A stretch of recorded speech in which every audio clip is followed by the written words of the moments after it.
Olá, meus queridos, graça e paz. Aqui quem vos fala é o vosso irmão em Cristo, JB.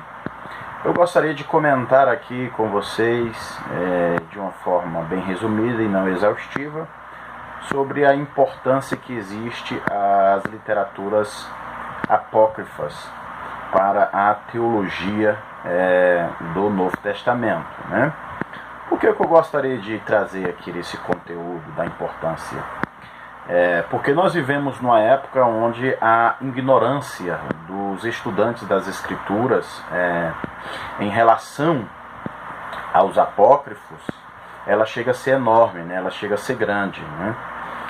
Essa deficiência comum a muitos estudiosos da Bíblia hoje tem levado eles a desperceber que a teologia do Novo Testamento ela é uma teologia que está carregada de ideias e sentimentos apócrifas, né?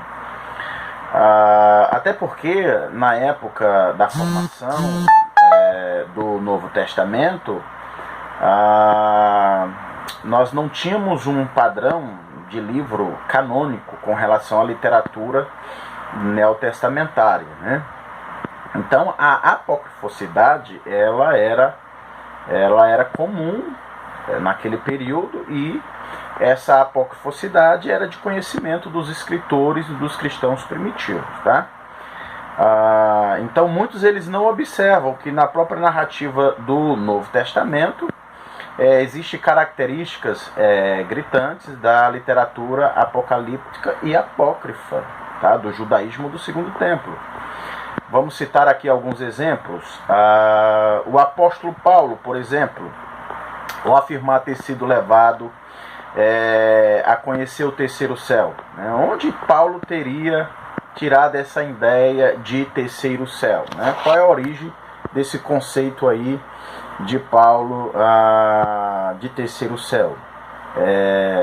Aonde lá ele diz que contemplou coisas indizíveis, né? Que a homens não era lícito contar, a homens não era lícito falar, né?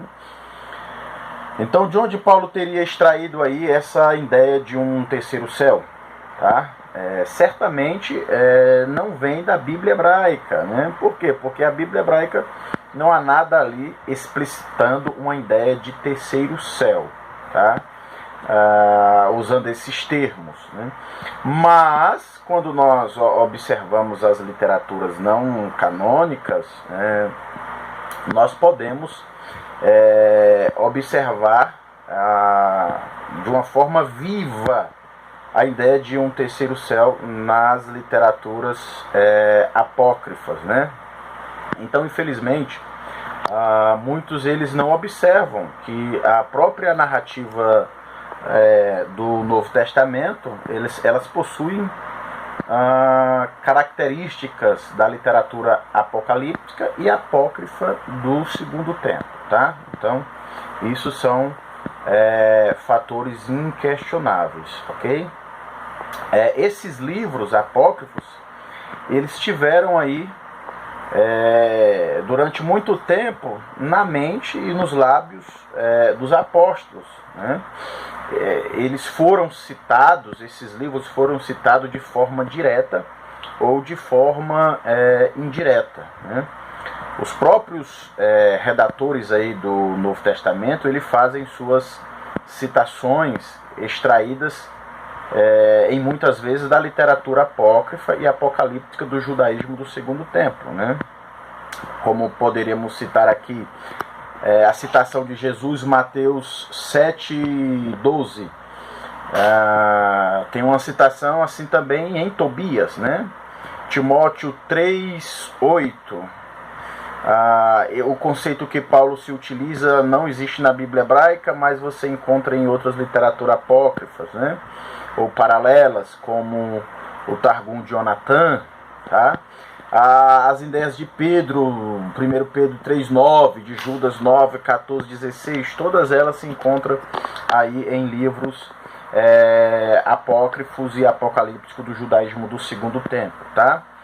A própria cristologia do Filho do Homem, no Novo Testamento, ela não só tem relação com o conceito de Daniel, mas também está relacionado com a literatura apócrifa enoquita, ok? Enoquita. Então essa ignorância que existe em muitos surge de uma ideia de que o Novo Testamento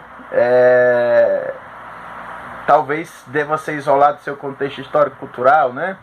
Como se o Novo Testamento ele nasceu de um vácuo, né? Um vácuo histórico, um vácuo cultural e etc, etc.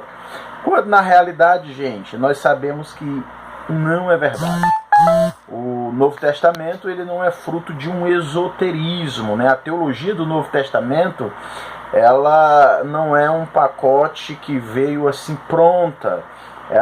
Ela desenvolveu, ela nasceu e desenvolveu dentro de aspecto histórico e cultural, principalmente das literaturas apócrifas e apocalíptica do Segundo Templo, e também existe conceitos e termos e palavras se utilizada fora do judaísmo do Segundo Templo e de suas literaturas, como também greco-romano, né? Com isso eu não estou querendo reduzir o Novo Testamento a um simples conteúdo histórico-cultural. Não é isso, ok? Mas que o Novo Testamento ele é muito mais compreensível e entendido quando nós passamos a levar em consideração até a apocrifosidade que existia na época, os livros apócrifos, né?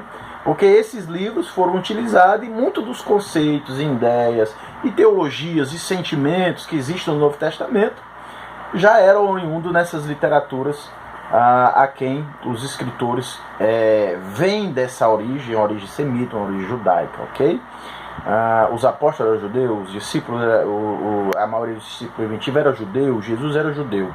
Então isso tem que ser levado em consideração. Os próprios manuscritos de Qumran, eles de fundamental importância, porque hoje os estudiosos, os pesquisadores, eles já não enxergam o Novo Testamento isolando dos achados arqueológicos, né?